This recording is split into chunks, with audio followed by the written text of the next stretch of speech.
Muito bem, Arimateia. Eu quero, assim, agradecer por demais aí a aceitação do convite para essa live aqui, que a gente inaugurou aí no domingo passado, domingo, domingo retrasado, eu acho. Todo Já mundo tá, perde a noção do tempo nessa condição de isolamento. já é a 10ª edição. E o bom de tudo é que quando a gente vai procurar lá no Google Eu Cuido de Rios, a gente já está despontando na cabeça. Legal. Então, isso Muito bem, é parabéns. uma coisa que já está caminhando. Mas aí eu te peço aí para fazer uma apresentação inicial, quem é o Zé de Arimateia, e depois a gente vai evoluindo aí no nosso papo. Beleza, Nelson. Eu sou natural de Volta Redonda, aqui no sul do estado do Rio de Janeiro, cidade cortada pelo Rio Paraíba do Sul.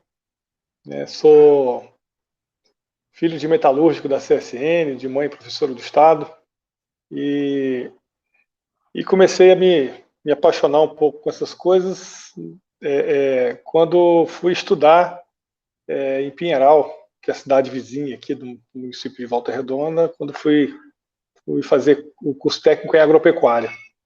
Então, eu sou técnico em agropecuária, formado aqui pelo antigo Colégio Agrícola de Peçanha, hoje Campus Pinheiral do IFRJ.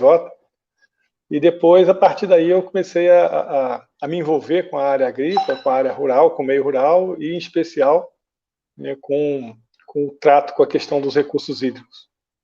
Isso começou a aparecer na minha vida também mais fortemente no tempo de universidade, onde a gente vai fazendo as disciplinas. Eu estudei na Universidade Rural, eu sou licenciado em Ciências Agrícolas, é um curso de formação de professores para a área do ensino agrícola, e ali eu sempre fiz questão de puxar lá na década de 90, né, final da década de 80, que eu fui estudar na Rural,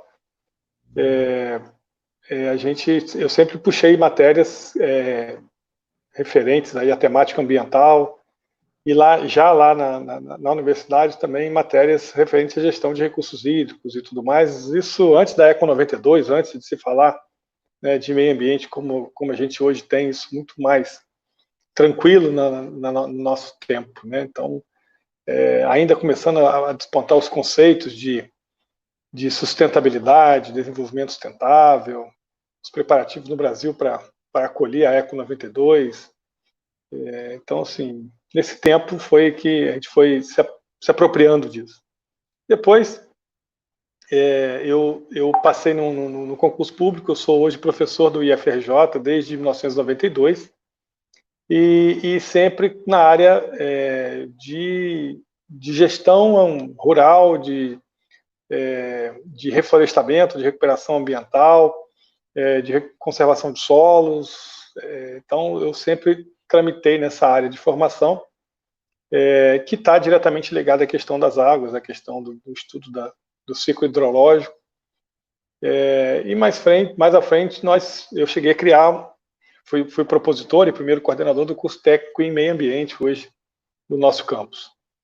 E já nesse curso de meio ambiente, a partir desse curso, já no final de 90, 98 mais ou menos, nós inserimos disciplinas relativas à gestão de recursos hídricos, a manejo de bacias hidrográficas, e desde então a gente vem militando um pouco mais diretamente relacionado nesse assunto, né? Eu fiz meu mestrado também na Universidade Rural, no Instituto de Florestas, sobre a gestão, sobre uma caracterização de uma bacia hidrográfica aqui da nossa região, do Médio Paraíba. Na verdade, é a bacia hidrográfica onde o campus do IFRJ está inserido, né, o campus Pinheiral, que é o Ribeirão Cachimbal.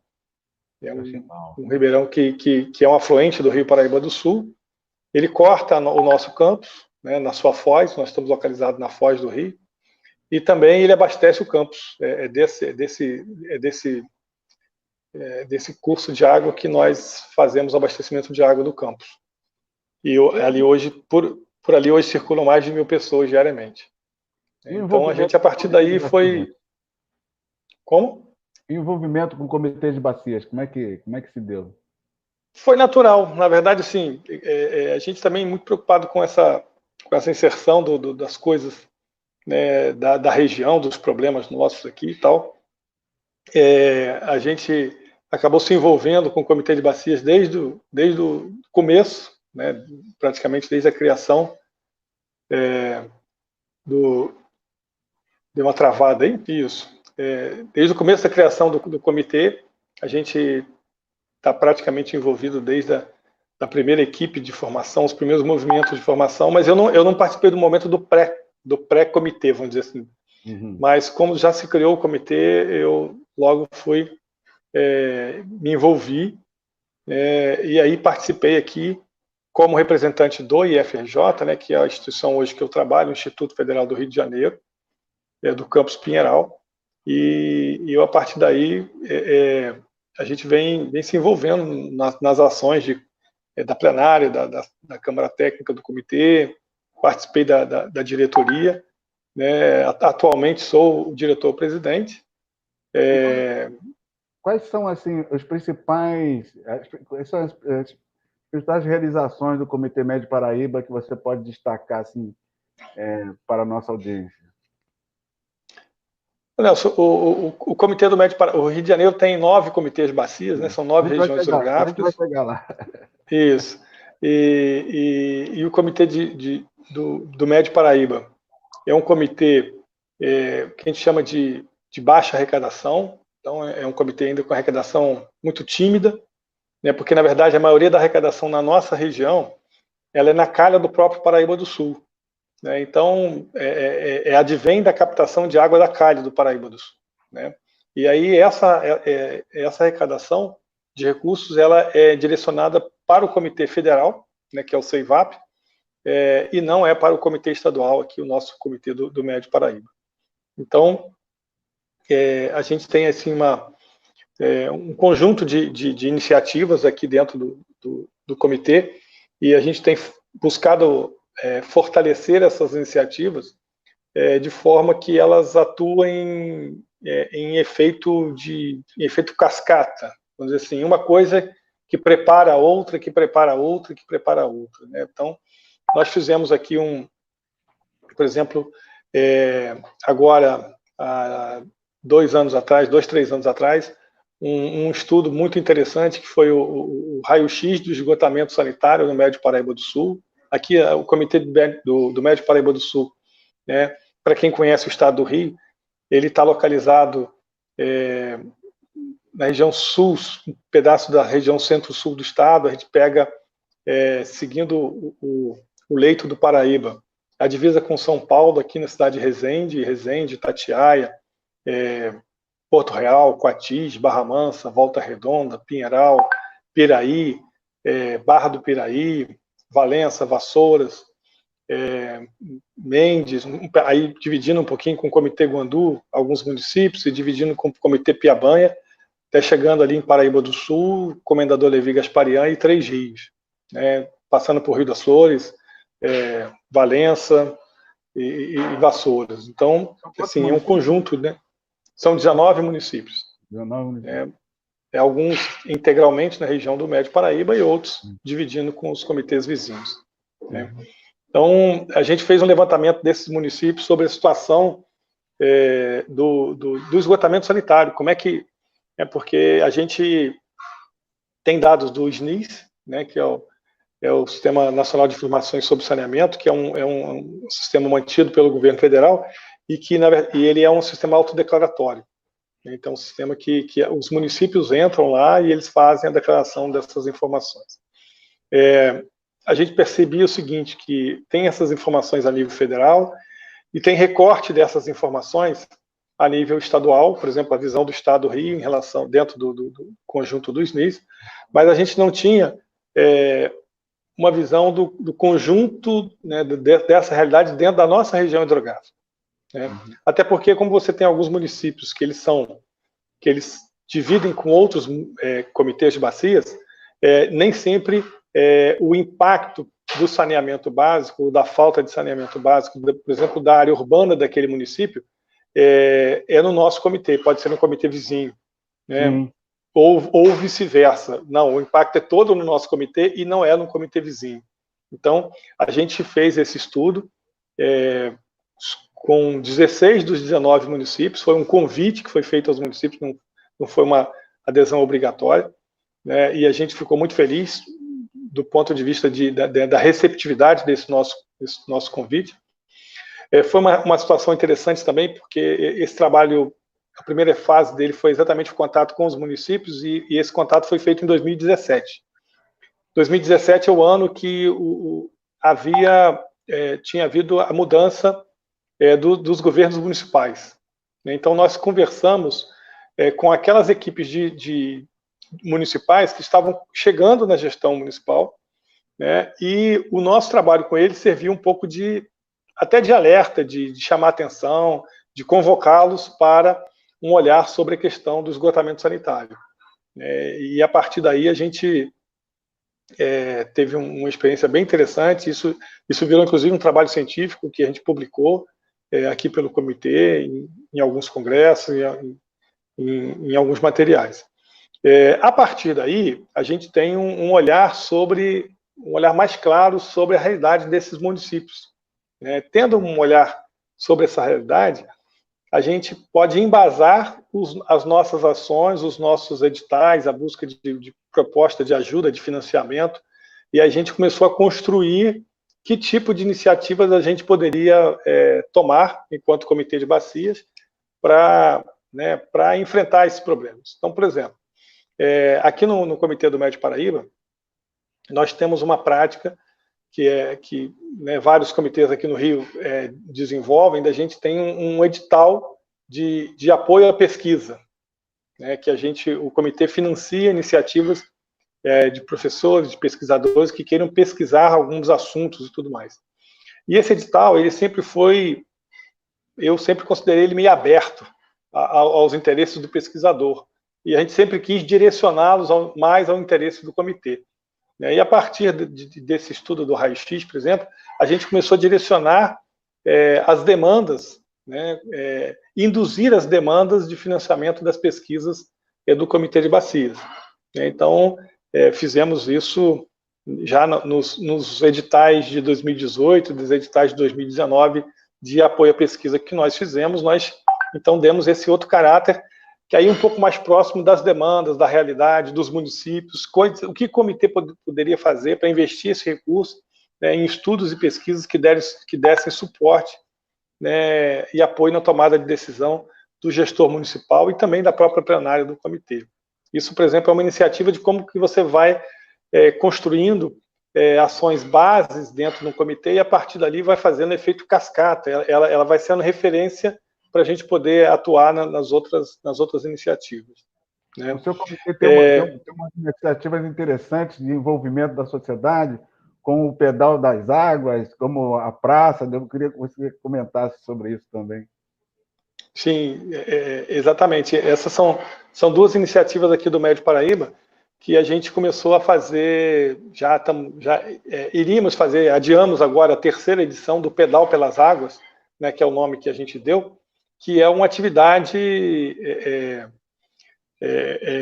um passeio ciclístico, que a gente, enquanto comitê, passou a estimular nesses 19 municípios da região. É uma ação feita na ponta pela prefeitura, pelas prefeituras municipais, com todo o apoio do comitê. Então, a gente faz todo um apoio na divulgação, o comitê promove aí camisetas e outras iniciativas que a gente faz para poder estimular as pessoas a participar. É uma forma de chamar a sociedade. Esse pedal ele é feito no final de semana de março, mais próximo do Dia Mundial da Água, dia 22 de março. Então, sempre para ter essa pegada, essa chamada de mobilização social e alerta em prol desse tema, que é a questão da conservação das nossas águas. Da mesma forma, a gente criou aqui um projeto onde o comitê ele financia a construção de um espaço público, que é uma praça temática, que essa praça tem um jogo nas suas calçadas ali, ela é toda feita com material reciclável, com os bancos, e todos lixeiras, todos os materiais, né, iluminação com energia fotovoltaica, fotoelétrica. Então, assim, tem uma característica, né, de uso de materiais sustentáveis ou reciclados, para que a gente possa também chamar a atenção, né, da questão da sustentabilidade, do uso disso e como que isso impacta também as nossas águas, né? É uma praça que ela não é toda cimentada, exatamente para poder também a gente conversar sobre a questão da permeabilidade do solo urbano, né? Ela tem um painel também que a gente está fazendo conexão via internet para que ela possa ali chamar a atenção de dados sobre as condições das águas da nossa região aqui do Médio Paraíba, o volume de água do Rio Paraíba, das nossas represas. Então, assim, tem todo um trabalho que a gente está buscando. Nós já inauguramos a primeira praça, estamos pronta para inaugurar a segunda, não fizemos por causa da questão da pandemia, que já está pronta a obra, e estamos agora licitando mais dois municípios que vão ser beneficiados com essa iniciativa, né? Ainda na mesma linha do raio-x de esgotamento sanitário, né, nós aqui do Médio Paraíba, a gente tem também uma ação de apoiar todos os municípios da região para que todos os municípios tenham seus projetos básicos e executivos, né, dos chamados SES, né, Sistema de Esgotamento Sanitário.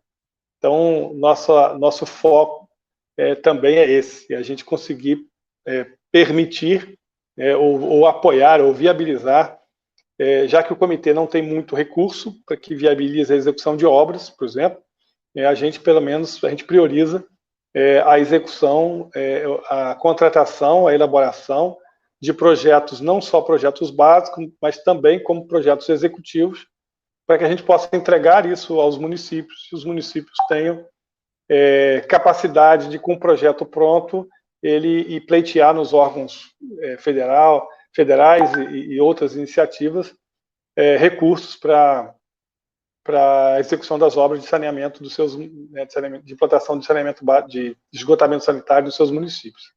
Então, essa também é um trabalho que a gente tem feito aqui. O Comitê do Médio Paraíba fez um trabalho também que a gente se orgulha muito, né, é o nosso Atlas, tá? Essa é a versão impressa, é o Atlas, deixa eu botar aqui, da região hidrográfica, né, do Médio Paraíba do Sul. Tá? É um estudo que nós fizemos sobre as nossas bacias hidrográficas, sobre como que cada município se encontra dentro da região hidrográfica e também os principais afluentes do Rio Paraíba nessa região e nesses municípios, né, como ele, fazendo um olhar que ajude, por exemplo, o gestor público a se enxergar não só na sua unidade administrativa, e aí o gestor público, seja ele municipal, seja ele estadual, ele se enxergar não só na sua unidade administrativa como município, mas ele se enxergar na bacia hidrográfica como unidade de planejamento. Essa na forma digital, né? Ele também está disponível na forma digital no nosso site, né, o site do Comitê de Bacias do Médio Paraíba do Sul. Né? É muito fácil acesso, é só você entrar no site, ele já está na primeira página lá disponível. Então eu vejo que a gente tem aí essa outra, né, iniciativa do Atlas também é uma ferramenta extremamente importante. A gente agora, nós acabamos de conseguir receber o material impresso, esse material aqui ainda vai ser lançado ainda, ele chegou para a gente, na verdade, no começo de março, e aí a nossa iniciativa era que a nossa expectativa era que a gente, na Semana da Água, a gente fizesse também a divulgação desse material para as escolas, para as universidades, para os municípios, mas isso tudo foi suspenso temporariamente. Né? E agora a gente está, inclusive, aproveitando esse esse tempo do isolamento social. Hoje mesmo nós já tivemos uma reunião para que a gente possa preparar uma estratégia de apresentação disso em meio digital, né, em meio virtual, né, na forma de vídeo, na forma de colocar isso disponível no nosso site, de disponibilizar o que é o Atlas, os recursos que você pode ter no Atlas, e também fazer uma conversa direcionada para os professores, seja do ensino fundamental, do ensino médio ou do ensino superior, para que eles possam usar o referencial de estudo que a gente tem aqui na nossa região do Médio Paraíba do Sul. Eu participei de um evento do Ministério Público do Estado do Rio de Janeiro, onde eles apresentaram lá um mapa integrado, né, entre várias instituições com o Ministério Público. E o Comitê da Baía de Guanabara foi o primeiro a assinar esse termo de cooperação para essas trocas de informações. De informações geralmente georreferenciadas, né? E a gente tem trabalhado muito para que no Comitê Guandu também adote essa lógica, e isso vai avançar por todos os demais comitês, né? Porque essa integração de dados ela é importante para todos nós. Inclusive, isso vai fazer chegar mais informações detalhadas aos gestores públicos municipais, né? Com certeza.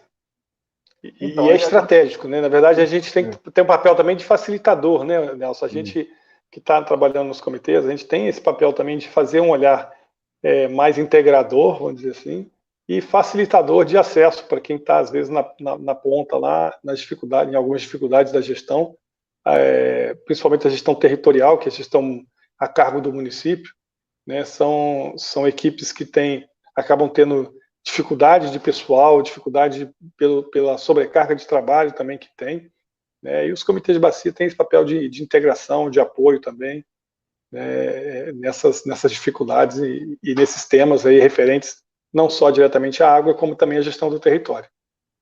Aí, saindo do comitê, vamos agora para o Fórum Fluminense de Comitês de Bacia, e você é o presidente. Então, conte-nos aí como é que foi esse período aí na gestão do Fórum Fluminense de Comitês de Bacia. A gente tem aí um desafio grande. A gente, né, recebeu aí a responsabilidade dos colegas, né, dos comitês fluminenses. Nós temos, como eu já disse, aqui 9 comitês fluminenses, né, comitês estaduais. O Rio de Janeiro tem uma característica que eu acho que é bem interessante, né? Nós temos os 9 comitês, as 9 regiões. O estado ele tem um território comparativamente pequeno, né, aos demais estados da federação, mas ao mesmo tempo também a gente tem uma população muito grande, né? Então você tem aí um impacto populacional grande em várias regiões do estado. E a gente tem também uma característica de uma dependência muito grande de um rio principal no estado, que é o Rio Paraíba do Sul. Uhum. Então, isso talvez tenha ajudado o Rio de Janeiro a ter uma condição bastante interessante de evolução na implantação da política nacional e também aqui replicada a política estadual de recursos hídricos. Então, nós temos as nossas regiões hidrográficas delimitadas, aprovadas em lei. Nós temos todas elas com seus respectivos comitês instituídos, formados e atuantes, que eu acho que é mais importante ainda, né? Então, assim, bem avançados os instrumentos de gestão, né? Então, também são poucos os que não estão implementados ainda, né? Então, assim, a gente teve também aqui no Rio um histórico diferenciado dessa questão da implantação da cobrança, né, pelo uso da água, e o Estado já tem a cobrança implementada através do INEA, que é o órgão gestor aqui do Estado do Rio de Janeiro, né, e consequentemente isso também veio a ser um facilitador também da implantação, da estruturação e do funcionamento dos comitês aqui no Rio de Janeiro. Então eu vejo que a gente tem aí Desculpe, nós saímos na frente de vários estados em que eles ainda dependem, né, para a implantação da cobrança de um plano de bacia e tal. E aqui no estado do Rio de Janeiro, nós tivemos um quadro diferenciado, que foi a implementação da cobrança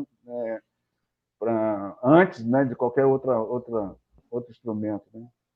Isso, na verdade a gente percebeu que essa foi uma estratégia que, ela sendo errada, ela deu certo, né, porque ela acabou permitindo viabilizar o funcionamento dos comitês. Hoje nós temos, todos os comitês têm as suas agências delegatárias, nós temos 2 agências que atuam aqui no Rio de Janeiro, uma delas é a GEVAP, outra delas é o Consórcio Lago São João. Essas delegatárias, elas têm um papel essencial, fundamental, né, no trabalho, no fazer do dia a dia dos comitês de bacias, considerando que as suas secretarias executivas têm esse papel de dinamizar, de apoiar, de estruturar, não só as reuniões, mas as convocações, as atas, as resoluções, né, o acompanhamento disso junto ao órgão gestor, aqui no caso que é o INEA do Rio de Janeiro, acompanhamento de questões junto ao Conselho Estadual de Recursos Hídricos, não que a Secretaria Executiva ela faça isso tudo pelo comitê, mas ela faz muito disso e dá muito de apoio a isso, né? Então, assim, os membros dos comitês, eles são, como muita gente sabe, eles são uma atividade voluntária, né? São pessoas que se voluntariam na representação de uma entidade, de uma instituição, né, que fazem parte da plenária dos seus comitês, né? Os comitês de bacias, eles são estruturados, e aqui no Rio de Janeiro a maioria dos nossos comitês estão bem estruturados nesse aspecto, né? Eles têm uma composição tripartite, né? Uma composição do poder público, uma composição de usuários de água, uma composição da sociedade civil, e todos os comitês do Rio de Janeiro têm isso bem resolvido, vamos dizer assim. Em outros estados também não é assim, é um pouco diferente. O Estado tem o poder público tem uma atuação maior, né, e nós aqui no Rio de Janeiro temos isso na concepção dos nossos comitês. Então, é 1/3 de cadeiras para o poder público, é 1/3 de cadeiras para os usuários de água, os grandes usuários de água, e 1/3 de cadeiras para a sociedade civil. Isso também dá uma tranquilidade, dá um equilíbrio bom para a gente poder trabalhar, e mantém e garante a dinâmica também de funcionamento dos comitês, independente de movimento de eleição, de troca de prefeito, porque troca os representantes do município, ou eleição de governador, porque troca o representante do Estado, e o comitê consegue, então, garantir um bom ritmo de funcionamento. E o Rio de Janeiro, né, a gente tem isso bem amadurecido, eu diria, né, o que facilita também essa atuação. E aí, a partir daí, né, com esses 9 comitês funcionando com sua dinâmica própria, suas características próprias, mas com bastante entusiasmo, eu diria assim, né, nós aí fomos convidados a ocupar a coordenação do Fórum Fluminense de comitês de bacias, e temos tentado, ao longo desses últimos 2 anos, dar conta, né, do recado, e, ao mesmo tempo, dar conta de animar o grupo, animar os comitês, de provocar também relações novas, de provocar iniciativas novas com o órgão gestor, com o governo do Estado, com as delegatárias. Nós estamos aí num momento, você que participa conosco do fórum também sabe que a gente está num momento bastante intenso aí de discussão. Nós passamos por um momento muito difícil aqui no Rio de Janeiro, né, no final de 2016, por conta do arresto de recursos que o governo do Estado impôs sobre os recursos do FUNDRI, o Fundo Estadual de Recursos Hídricos. Tivemos uma oportunidade muito interessante, foi inclusive, nós já tivemos também iniciativas de apresentar essas oportunidades, essas experiências, inclusive em alguns encontros, como o ENCOB, né, o Encontro Nacional de Comitês de Bacias, que foi a capacidade de entrosamento que nós construímos e tivemos o apoio e apoiamos, né, iniciativa do Ministério Público Estadual, através do GAEMA, né, do Grupo de Atuação Especial de Meio Ambiente, para que a gente pudesse, dentro desse processo todo, né, de retirada de recursos, a gente pudesse, primeiro, garantir a sobrevivência do trabalho das delegatárias, que de um dia para o outro nós ficamos sem dinheiro, e, ao mesmo tempo, garantir um tempo de sobrevivência que nos permitisse acompanhar um processo junto ao Ministério Público, de judicialização e negociação dessas ações, que nos garantisse a assinatura de um TAC, um termo de ajustamento de conduta, para que o Estado pudesse devolver esse recurso aos comitês. Então, a gente também cresceu muito com isso, a gente se fortaleceu muito com isso enquanto comitês de bacias, porque a gente, né, teve a oportunidade aí de aproximar os laços, as relações, as discussões, e, ao mesmo tempo, sentar para discutir cada vez mais o papel dos comitês, os projetos dos comitês, as iniciativas dos comitês, e a importância disso para o sistema estadual de gerenciamento de recursos hídricos aqui no Rio de Janeiro. Então, eu vejo que a gente tem aí um conjunto de iniciativas e oportunidades acontecendo no comitê, no Fórum Fluminense, né, também extremamente ricas, né, o Fórum, há algum tempo, é uma coisa interessante para a gente dividir isso com as pessoas, né, o Rio de Janeiro é um estado comparativamente pequeno, mas para você sair de algumas pontas do estado até chegar à capital, a gente demora 3, 4, 5, 6 horas de viagem, né? Então, a atuação do fórum, ela geralmente acontece em uma reunião mensal, né? Nós temos uma agenda de reuniões ao mês, mínimo uma reunião, que a demanda de questões é grande, nem sempre a gente dá conta de fazer isso com uma reunião por mês, e durante muito tempo, já tem uns 2 ou 3 anos que a gente vem sendo provocado aí por algumas pessoas do fórum, para que a gente implante, né, a realidade das reuniões virtuais, né? Isso, né, facilitaria muito a vida das pessoas, principalmente aquelas pessoas que têm que se deslocar para a cidade do Rio de Janeiro. Todo mundo sabe que os grandes centros urbanos têm cada vez mais problemas com a mobilidade urbana, né? Eu mesmo, eu sou daqui de Volta Redonda, uma cidade a 120 quilômetros do Rio, que em condições normais de temperatura e pressão, a gente iria para o Rio em menos de 2 horas, 1 hora e 45 minutos, eu sairia de casa e estaria no centro do Rio de Janeiro. E geralmente essa viagem demora 3 horas e meia, às vezes 4 horas de viagem, em função do horário de saída do Rio de Janeiro, do trânsito, de chegada também no Rio de Janeiro. Então, tem muita gente que já provocava a gente e tudo mais, e eu mesmo, como coordenador do fórum, via essa necessidade, mas ao mesmo tempo não conseguia enxergar muito como é que isso ia acontecer, como é que isso podia funcionar, porque nós viemos de uma cultura de reuniões, de conversa, de olho no olho, eu poder brigar com você, você poder brigar comigo, a gente discutir, a gente fazer os encaminhamentos, cada um colocar o seu ponto de vista, e a gente, eu sinceramente tinha muita dificuldade de perceber como é que a gente poderia funcionar à distância, né? E agora nós fomos trancafiados dentro de casa, né? Então nós fomos de uma hora para outra sem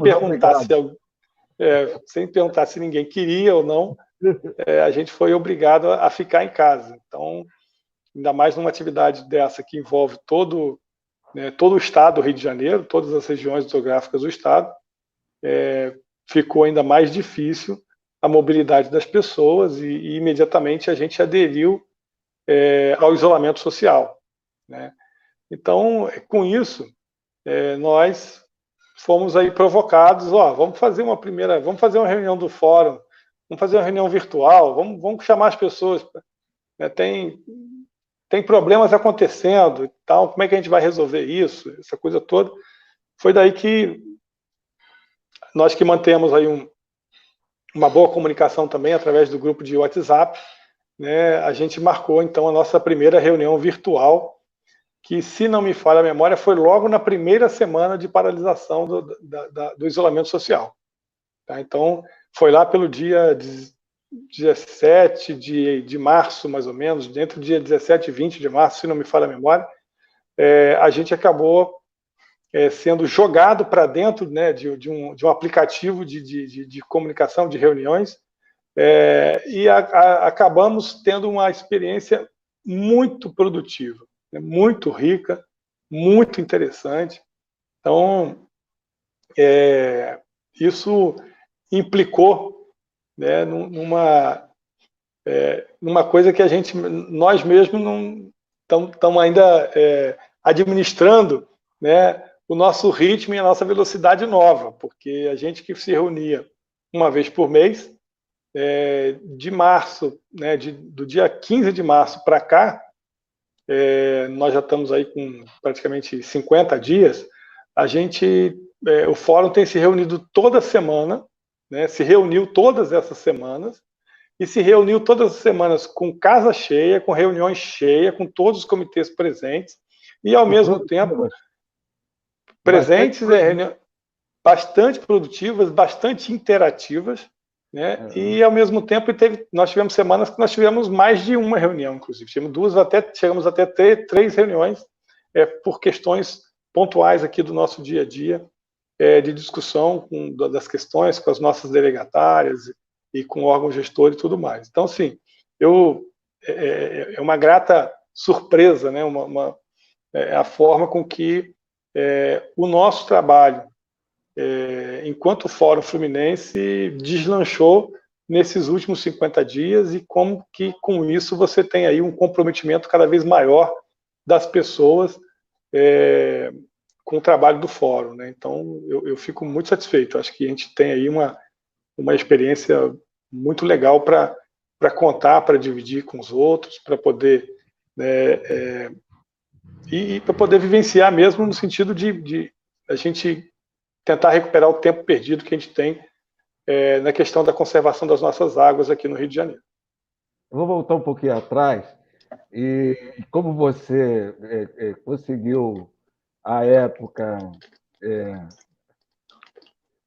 aceitar a provocação do Nelson Reis, e como dirigente do Fórum Fluminense, pela primeira vez a gente fez o INCOB com transmissão ao vivo. Eu queria que você contasse como foi isso, quais foram os resultados disso, porque a gente precisa também evoluir para essa frente. Eu tomei conhecimento lá em Manaus, recentemente, que só diretamente relacionados, envolvidos com comitês de bacias, o nosso universo é de 12 mil pessoas. Então, é muita gente. E eu tenho conversado com vários dirigentes de fóruns estaduais, e ninguém está fazendo, são poucos. Eu acho que eu não encontrei ninguém ainda que tenha feito uma reunião virtual do seu fórum. Mas o INCOB, o ECOB, nosso ECOB passado foi com transmissão ao vivo, e eu, enquanto um defensor disso, tenho, na reunião de preparatória para o INCOB, tenho batido nessa tecla que o INCOB também precisa ser com transmissão ao vivo. Mas eu gostaria muito de ouvir você, porque eu sou entusiasmado do caso. Não, legal. E assim, eu acho que isso,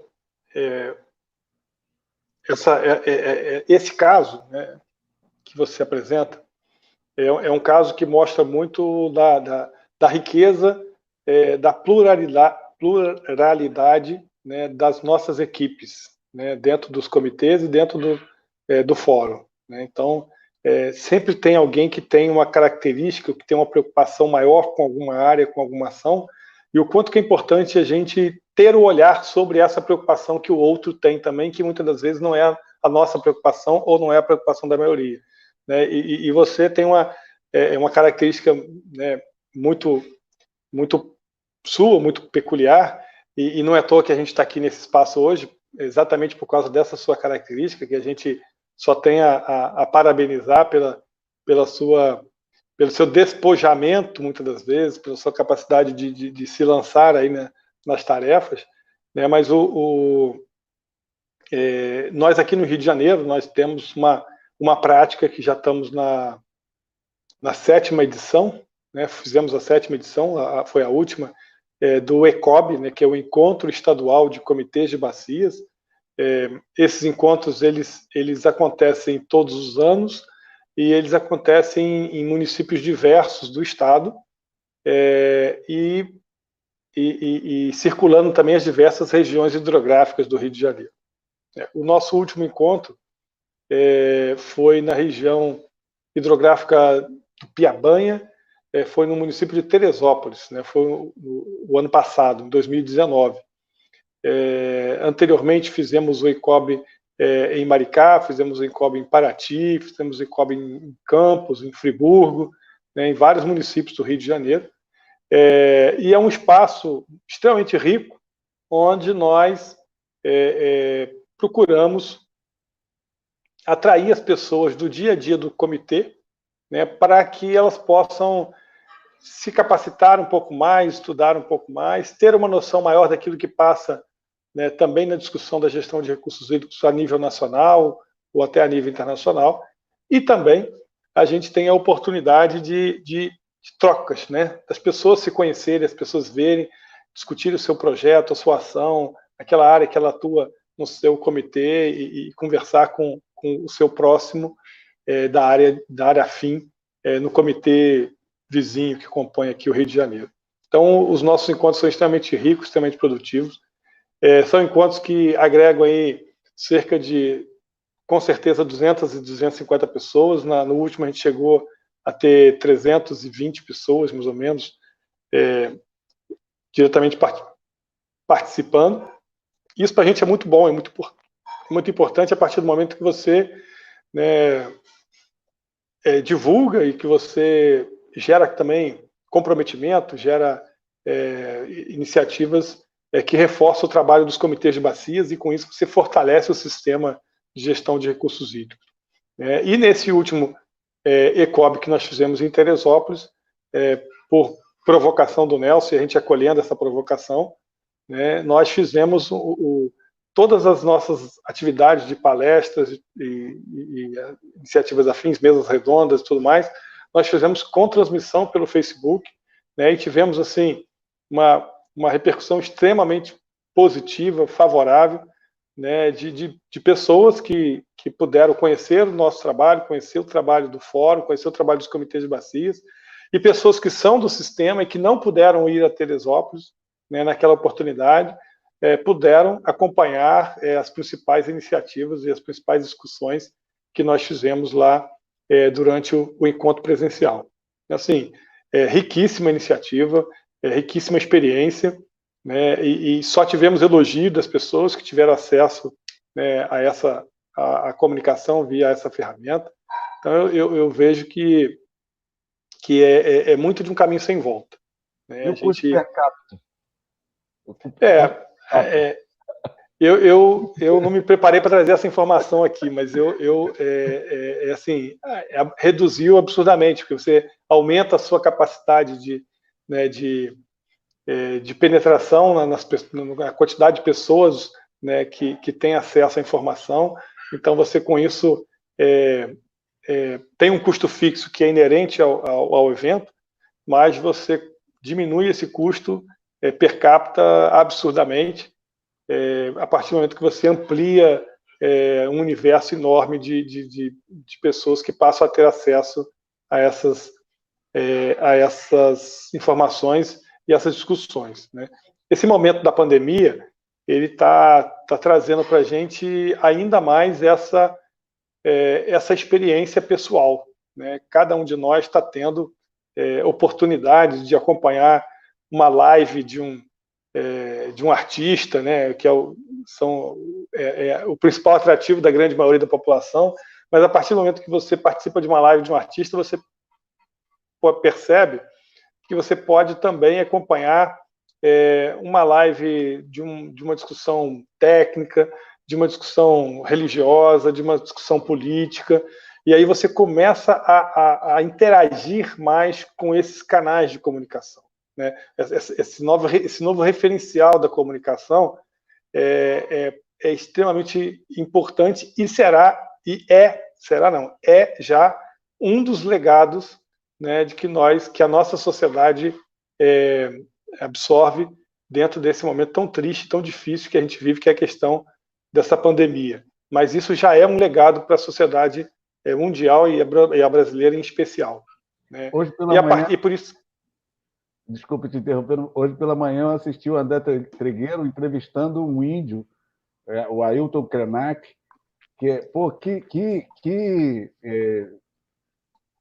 transmissão fantástica, né? O índio lá na aldeia dele e o André André Trigueiro falando do Rio de Janeiro.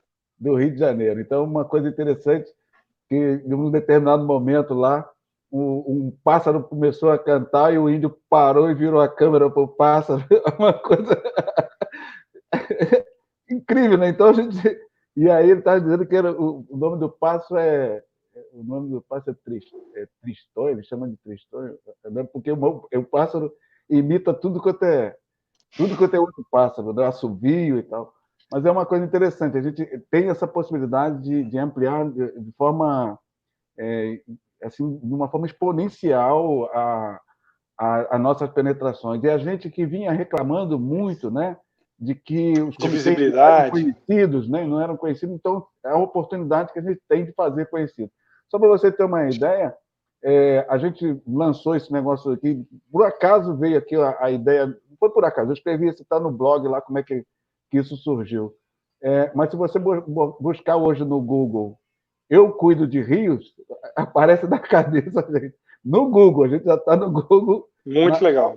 Despontando na ponta, né? Então, a gente está fazendo valer essa ideia de fazer os comitês de bacias hidrográficas serem bastante conhecidos, e até porque é uma atividade apaixonante, né? A gente que está lidando com isso, muitos dos nossos familiares nem entendem, né? Mas como é que esse cara está fazendo esse negócio aí, né? Cuidando de água, aí ele pensa que a água é da torneira e não a água do rio, e tal, essas coisas todas. É verdade, assim, e sem sombra de dúvida, isso para a gente é o futuro, né? A gente e é o futuro enquanto também organização social, né? Você percebe que a partir de agora, em momentos, né, diferentes da organização da vida social, a gente vai ter cada vez mais essa condição ou essa situação, né, de conversa virtual, né, e isso vai facilitar muito, né, a aproximação das pessoas ao conhecimento, às ideias, né, aos problemas dos outros, né? Então é uma nova revolução em termos de comunicação e de capacidade de organização social. Então, sim, nós aqui do Rio de Janeiro temos, através do nosso fórum, né, a gente tem vivido isso de forma muito intensa, né? Como eu já disse aí, com reuniões semanais, e já temos, inclusive, nós tivemos reunião ontem, né, nós tivemos reunião do Fórum Fluminense, e já temos reuniões marcadas no próximo mês também, toda semana. Então, assim, o ritmo já está garantido para continuar no mesmo ritmo, e essas reuniões de toda semana já nos demandam outras reuniões dos comitês que têm que dar respostas, fazer trabalhos e preparar respostas para que a gente possa tocar as discussões no Fórum Fluminense. Então, isso vai, né, motivando, isso vai provocando, isso vai estimulando e cobrando também resposta, né, dos comitês, das equipes, dos grupos de trabalho, das câmaras técnicas, para que elas também tenham capacidade de resposta, né? E isso, no retorno pós-pandemia, eu acho que é um caminho que a gente começou a trilhar, que é um caminho que não tem volta mais. O Conselho Estadual de Recursos Hídricos ontem saiu publicado ontem no Diário Oficial a resolução que possibilita, né, e valida, né, todas as reuniões virtuais que os comitês fizeram, né? Então, um vazamento jurídico interessante, né, dentro desse processo. Sim, isso é um exemplo para que outros estados também não parem suas atividades, né, porque ela pode ser pulsante. E ao mesmo então assim, isso como vai, né? Como a gente vai fazendo essa vivência, né, das nossas reuniões e tudo mais, a gente vai vendo que temos fragilidades, né, que temos algumas dificuldades. E uma das nossas fragilidades era isso. Bom, como é que a gente vai atestar ou validar as tomadas de decisões que a gente foi obrigado a fazer de uma hora para outra, né? Sair do campo do relacionamento direto para o relacionamento virtual, né? Como é que a gente vai validar isso tudo? Aí tem umas perguntas simples, né? Do tipo, como é que você faz lista de presença, né? De uma reunião dessa? Como é que você faz constar em ata e as pessoas assinarem a ata e atestar a presença do fulano e tudo mais? Então, foi uma demanda que discutimos, que passou pelo Conselho Estadual de Recursos Hídricos, e o Conselho teve, né, uma pronta preocupação também em atuar, em viabilizar, né, isso e, consequentemente, preparou uma resolução, né, aqui no Estado do Rio de Janeiro, que regulamenta as suas atividades enquanto Conselho Estadual, né, e orienta a regulamentação disso também a nível dos comitês de bacias. Então, sim, foi, acho que, uma iniciativa pioneira e, ao mesmo tempo, importante e estratégica, né, para que a gente possa dar continuidade nas ações de funcionamento do sistema estadual de gestão de recursos hídricos aqui no Rio de Janeiro. Acho que foi um grande diferencial desse trabalho. Então, ficamos aí felizes por ter também estarmos trabalhando muito, de uma forma produtiva e agora também com respaldo, né, legal, de que essas ações todas estão amparadas dentro do arcabouço legal aí de funcionamento dos comitês de bacias. Muito bem, a gente está chegando aqui perto de 1 hora de papo, tá bom pra caramba, poderia se alongar, é só você querer, mas eu acho que é suficiente para aqueles que vão assistir depois, né? Ir até o final vendo tudo isso, porque a gente transmitiu aqui, você trouxe-nos informações muito importantes e que vale a pena todos assistirem. Portanto, eu peço que você aí faça suas considerações sobre como é que experimentou essa realidade, né, e o que você pode dizer também para aquelas pessoas que não conhecem a gestão de recursos hídricos, né? Então, esse é o momento de trazer mais gente para o sistema. É contigo. Primeiro, né? Primeiro a gente começa agradecendo a oportunidade. Acho que todo e qualquer espaço é extremamente importante para que a gente possa ocupar esses espaços e a gente possa interagir, né, da melhor maneira possível com quem nos ouve, com quem nos assiste. Eu acho que a gente tem aí né, conseguimos aí um pouco nessa 1 hora dar um panorama geral, né, do que é a atuação nossa aqui no Comitê do Médio Paraíba do Sul e, ao mesmo tempo, essa organização no Rio de Janeiro, que ela funciona, né, com bastante zelo, carinho e dedicação de todos os envolvidos, que é o Fórum Fluminense de Comitês de Bacias, né, e a gente tem aí hoje, o Fórum hoje tem uma importância muito grande aqui na gestão de recursos hídricos, as grandes tomadas de decisões são feitas e construídas aqui no Fórum. Nós temos ainda muitos desafios pela frente, né, muitos desafios. O Rio de Janeiro tem uma fragilidade de segurança hídrica muito grande, né, por conta da nossa característica de um estado pequeno, com poucos rios e com uma forte dependência ao Rio Paraíba do Sul.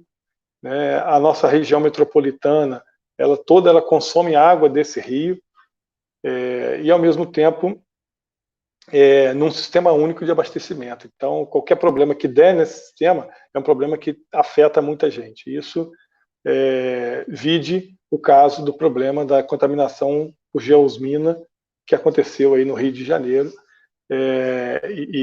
na região metropolitana do Rio, que é abastecida pelo sistema Guandu da SEDAI. Então, assim, isso tudo nos leva à necessidade de ter um sistema forte, de ter um sistema integrado, de ter um sistema que funcione, ter um sistema que dialogue com o poder público, ter um sistema que dialogue com os órgãos de controle. Nós, recentemente, fomos convidados, também tivemos uma reunião essa semana, pelo Tribunal de Contas do Estado, para que a gente possa apoiar tecnicamente o TCE, o Tribunal de Contas do Estado do Rio, para uma análise que o tribunal foi solicitado pela ALERJ, a Assembleia Legislativa do Rio, que o tribunal fizesse um estudo, uma auditoria sobre responsabilidades nessa questão da crise da água do Rio de Janeiro. Então, a gente está apoiando, tecnicamente, com uma equipe de professores, de servidores das universidades do Rio de Janeiro. Estamos apoiando os técnicos do tribunal para que a gente possa dar subsídio técnico de toda essa discussão. Eu vejo, assim, primeiro, uma grande necessidade da gente mergulhar nessas águas, né? É um velho problema que quem prova dessa cachaça acaba ficando inebriado, né? Porque a questão das águas, a questão da preservação das águas, a questão da destruição dos nossos recursos hídricos, que é uma coisa, eu tenho as minhas primeiras referências. Eu nasci em 1970, então no finalzinho da década de 70, lá com meus, 8, 10 anos, 12, 15, 14, 15 anos, eu sempre passei férias na casa da minha avó, no interior de Cantagalo, aqui no Rio de Janeiro, e a gente passava lá às vezes um mês de férias na casa da avó, que era uma chácara, uma área rural e tal, e a grande expectativa da garotada, dos primos, da família, tudo mais, era o dia que a gente ia tirar para tomar banho de rio. Então, assim, o rio era e foi muito forte ainda nas gerações passadas, né? Um elemento muito de ligação também do homem com a natureza, né? De entender esse elemento água no nosso ambiente, na nossa vida. Esse rio que eu tomei banho há 40 anos atrás, ele praticamente não existe mais, ele está, né, com muito pouco volume de água, por tudo aquilo que foi feito, ou por tudo aquilo que não foi feito, né, naquelas bacias de captação, naquelas regiões. E isso é uma realidade que não é lá do interior de Cantagalo, isso é uma realidade que é do Brasil inteiro. A gente tem destruído, né, não só o ciclo das águas, não só a bacia hidrográfica, mas aí tem destruído o ciclo das águas nas nossas bacias hidrográficas. Então a gente tem proibido e alterado drasticamente a ciclagem das águas. Hoje a gente está vendo lá no sul do Brasil, né, a região do Paraná e Santa Catarina sofrendo com uma seca absurda, monstruosa, e a gente está vendo ao mesmo tempo a barragem de Sobradinho jogando água, sobrando água. Então, assim, esse é o Brasil continental, é o Brasil diferente, é o Brasil multifacetado que a gente tem, e nessa intensidade que a gente tem de diferenças. Isso também se aplica aqui no nosso estado, a cada realidade, na realidade regional e também na realidade local. Então, isso tudo que nos anima, isso tudo que nos leva a gente ser cada vez mais vidrado e querer cada vez mais beber um gole dessa água. E, quem sabe, o dia que a gente for embora, que a gente morrer, né, a gente ter deixado um legado para essa geração que chega, que também olhe diferente as suas águas e ajude, onde estiver, da forma que estiver, a preservar as nossas águas, os nossos recursos hídricos. Esse é o convite que a gente faz para todo mundo, né, que venha, que conheça um pouco mais, conheça o rio da sua cidade, conheça o rio da sua região, conheça o comitê de bacias que tem aí. Certamente tem trabalhos que são desenvolvidos aí que você pode ajudar, que você pode envolver a escola do seu bairro, que você pode envolver a prefeitura local, que você pode provocar o vereador da cidade, que você pode provocar o prefeito da cidade a trazer investimentos, propostas, iniciativas, projetos, porque tem muita coisa boa acontecendo por esse Brasil afora. Então, nesse tempo de dificuldades que a gente vive, eu acho que essa é a mensagem que a gente pode passar. Aproveite o tempo para conhecer tudo isso, para que a gente possa sair dessa etapa de isolamento social e fortalecer cada vez mais a luta pela conservação das nossas águas. Ó, a gente vai aprendendo, né? Então, essa live aqui, com certeza será que menos edição vai ter. Foi a primeira que começou na hora tudo certo, tudo deu certo. Eu aprendi aqui a dominar a situação aqui. Antes um barulho aparecia, eu ficava desesperado, agora já sei como proceder. Então a gente está evoluindo. Eu quero muito te agradecer a sua, que bom, parabéns, participação. Eu fiz o ranqueamento das pessoas que eu conheço. Aquelas que mais seguidores do Facebook tinha, você é a pessoa que mais seguidores tem no Facebook, de todo mundo que eu listei aqui. Então, uma coisa interessante que a gente vê como um canal, né, uma pessoa de influência para levar essas mensagens que a gente tem da gestão hídrica para muito mais pessoas. Eu vivi quase que a minha vida inteira e sem saber o nome de um valão que tinha perto da onde eu era criança. E, por acaso, uma coisa veio que me chamou a atenção aqui para um trabalho e que eu precisava identificar que rio era aquele. E aí eu descobri que o nome do rio era Rio Campinho. Falei, caramba, tá vendo? E aí, como tem um grupo da minha infância, eu lancei a enquete lá. Vocês sabem o nome do valão? Aí ninguém sabia.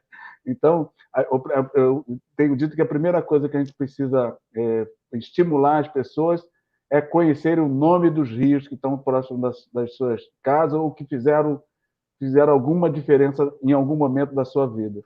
Eu acho que a gente, ao conhecer o nome para ele, a gente começa a não só olhar para o trecho que a gente estava, que nos foi caro, mas também entender que todo ele começa lá numa nascente, que precisa ser protegido, né? E tem o seu meio, tem aonde ele deságua, que também tem uma influência importante, como a gente está vendo aí no caso da Tafona, lá, que está sendo tomado pelo mar. Né? Então, eu quero muito te agradecer. Eu encerro, Nelson. Eu queria, para encerrar, eu queria apresentar uma frase aqui que eu uso no meu e-mail, a minha assinatura de e-mail. Essa frase é uma frase que eu não sei o autor, mas que eu gosto muito dela, porque eu acho que ela sintetiza muito disso que a gente está falando. Diz o seguinte: um rio é como um espelho que reflete os valores e comportamentos da nossa sociedade.